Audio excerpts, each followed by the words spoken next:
Anger management, गुस्सा जो एक नेचुरल प्रोसेस माना जाता है। कहते हैं मैं गुस्सा करती नहीं, गुस्सा आ जाता है, मुझे करना नहीं होता है, मुझे कुछ कभी गलत बोलना भी नहीं होता है, मन में भी कुछ नहीं होता है, लेकिन जब गुस्सा आता है तो मैं पता नहीं क्या क्या बोल देती हूँ। सभी के मन में ये क्वेश्चंस चलते रहते हैं। सबसे पहली बात इसमें नोटिस करने जैसी है कि हमें गुस्सा आता क्यों है।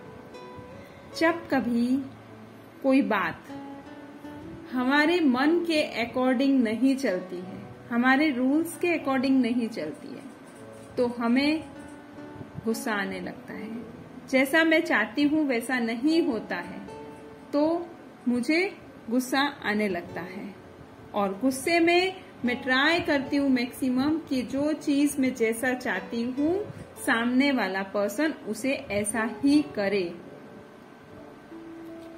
सबसे बड़ी बात इसमें समझने जैसी ये है कि गुस्सा आने से पहले आपका ब्लड प्रेशर हाई होना शुरू होता है। गुस्सा आता है तब हाई होता है, और गुस्सा जब एक पीक तक पहुंच जाता है तभी भी हाई रहता है।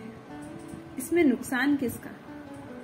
सिर्फ और सिर्फ गुस्से करने वाले का।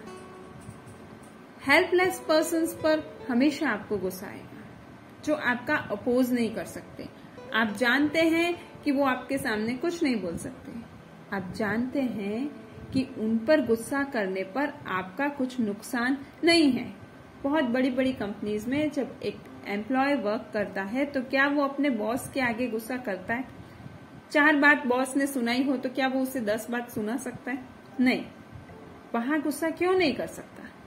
क्योंकि वहां उसे पता है कि अगर वो गुस्सा करेगा तो उसका ही नुकसान है।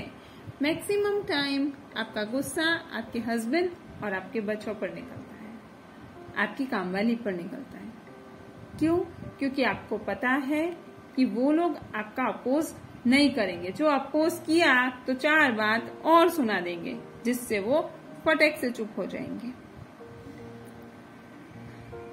एक पर्सन जिसको बहुत गुस्सा आता था, एक बार वो एक गुरु के पास गया। उसने गुरु को जाके बोला कि मुझे बहुत गुस्सा आता है, बहुत बार मैं बहुत कुछ चीजें नहीं चाहता हूं कि बोलूं किसी को, लेकिन इतना गुस्सा आता है कि मैं अपनी बातें कंट्रोल ही नहीं कर पाता और उस सामने वाले पर्सन को धनाधन बोल देता हूं। गुरुजी मुस्कुराए, बोले एक काम करना, अब जब तुम्हें नेक्स्ट टाइम गुस्सा आए ना तब तुम अपने आप से कहना कि मुझे गुस्सा आज नहीं करना है, कल करूंगी या कल करूंगा। वो पर्सन खुश होता है, बोलता है ठीक है, लेकिन सोचता है पर गुरुजी मुझे सेकेंड डे गुस्सा आया तो बोले फिर से सेकेंड डे भी ऐसा ही बोलना है कि मैं गुस्सा आज नहीं कल करूंगा। अब गुरु ने बोला था, उसे मानना ही था, फंडा कुछ समझ नहीं आया, लेकिन घर गया, जैसे ही उसे किसी चीज पर गुस्सा आया तो उसने अपने आप से कहा कि मुझे गुस्सा आज नहीं करना है, मुझे गुस्सा कल करना है। धीरे धीरे उसका गुस्सा ठंडा हो गया। दूसरे दिन जब फिर से गुस्सा आया, उसने फिर से ये सोचा यार मुझे आज गुस्सा नहीं करना है, मुझे कल करना है, आज तो मुझे दूसरे काम भी हैं। ऐसे करते करते धीरे धीरे उसकी हैबिट निकलती गई और धीरे धीरे उसका गुस्सा कम होता गया, क्योंकि वो जानता था कि गुस्सा करना मेरे लिए भी अच्छा नहीं है और सामने वाले के लिए भी अच्छा नहीं है। लेकिन उसे समझ नहीं आ रहा था कि मैं गुस्से को रोकूं कैसे, मैं कैसे अपने आप को रोकूं जिससे मैं अपने आप को कंट्रोल में कर सकूं। आपके पास भी ऐसे बहुत सारे आइडियाज हैं गुस्से को रोकने के। बहुत लोग मुट्ठी बंद करते हैं, काउंटिंग शुरू करते हैं, बहुत लोग पानी पीने चले जाते हैं, बहुत लोग अपने आप से बातें करना शुरू कर देते हैं। इसका रिवर्स कुछ लोग ऐसा होते हैं जो उठक पटक करके चीजें फेंकने लगते हैं। कुछ लोग ऐसे होते हैं जो दरवाजा बंद करके अपने आप बड़बड़ाने लगते हैं। कुछ लोग ऐसे होते हैं जिन्हें ऐसा लगता है कि मैं बहुत रो लूं तो मुझे बहुत शांति मिलेगी, लेकिन वो परमानेंट सॉल्यूशन नहीं है। आज आपको गुस्सा आया, आपने एक एक्टिविटी की, दूसरे दिन गुस्सा आया, सेम एक्टिविटी का रूप थोड़ा बढ़ गया, तीसरे दिन गुस्सा आया उस एक्टिविटी का रूप और बढ़ गया। ऐसे धीरे धीरे करके आप अपने अंदर इतना बड़ा खजाना इकट्ठा कर लेते हैं कि वो एक दिन बहुत बड़ा ब्लास्ट कर देता है। और इस ब्लास्ट में सबसे ज्यादा आपके बच्चे पिसते हैं, क्योंकि उनकी कभी कोई गलती होती ही नहीं है। उन्हें अननेसेसरी बहुत कुछ सुनना पड़ता है, और हस्बैंड्स पिसते हैं, जिन्हें भी छोटी छोटी बातों पे बहुत कुछ सुनना पड़ता है। अब हम क्या करेंगे? अब हम इस खजाने को भरने ही नहीं देंगे। जितना हो सके अपने माइंड को रिलैक्स रखें, अपने माइंड को खाली रखें। आपके दिमाग में ये चीजें भरने के लिए जगह नहीं होनी चाहिए। जो गया उसे भूल जाएं, बार बार उसे रिकॉल करके, और सभी को शो ना करें कि मैं कितना बड़प्पन है मेरे में और मैंने कितनी सारी चीजें इग्नोर की, लेकिन अब मैं इग्नोर नहीं करूंगी।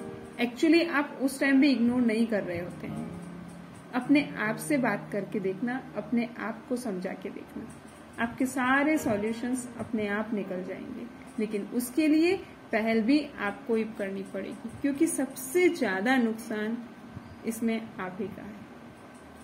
तो अभी से इस पिटारे को थोड़ा खाली रखेंगे, जितना हो सके पुरानी चीजों को गुम कर देंगे, नई अच्छी अच्छी चीजें भरेंगे और अपने आप से बात करना शुरू करेंगे।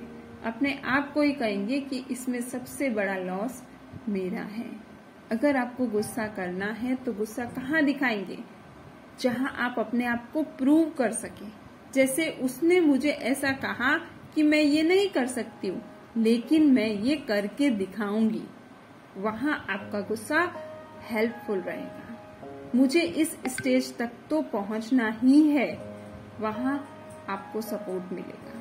मुझे ये टास्क इस लेवल तक करना है ताकि फिर से मुझे कोई ऐसा बोल ना सके, वहां आपका गुस्सा आपको सपोर्ट करेगा। सो अभी से ये थोड़े से पॉइंट अपने माइंड में सेट करना और खुद सोच के देखना कि कहाँ आपका लॉस है और कहाँ आपका फायदा है। इसी पॉजिटिव थॉट के साथ एक पॉजिटिव स्माइल।